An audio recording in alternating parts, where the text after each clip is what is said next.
आदरणीय शिंदे साहब, आदरणीय सपाटी जी, आदरणीय दासरी जी, आदरणीय महेशाना कोठे जी, दिलीपराव माने जी, सिद्धराम मेहते साहब, भगीरथ दादा भालके जी, आदरणीय आदम मास्टर जी, सुधीर खरटकर जी, आदरणीय चाकोती जी, मनोहर सपाटी जी, बेरिया जी, महेश धाराशिव जी, प्रताप चौहान जी, अस्मिता ताई, नंदकुमार पवार जी, कौशिक शेख जी, विष्णु कारमपुरी जी, शुकुर पटेल जी, प्रमोद गायकवाड जी, बाबा मिस्त्री जी, बनसोडे ताई, उपस्थित सर्व यलकुमार सर, गणेश वानकर जी, उपस्थित सर्वच मान्यवर आणि माझे तमाम बंधू भगिनीनो, तुम्हाला मनापासून नमस्कार करते.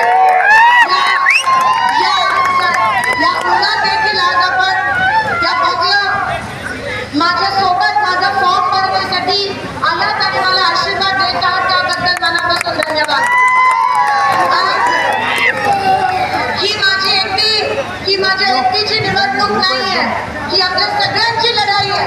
मी युद्धावर चालले, तुमचा आशीर्वाद घेऊन या युद्धावर चालले. तुम्ही 15 वर्ष मला सांभाळलं, तुम्ही 15 वर्ष मला आशीर्वाद दिला, तुम्ही मला विश्वास दिला की लोकशाही अजून जिवंत आहे.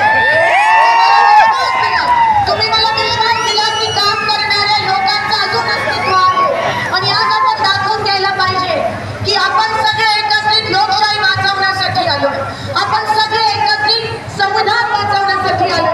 जर एकही मत भाजपला गेलं तर आपण समजायला पाहिजे की ते मत संविधानाच्या विरोधातलं मत आहे.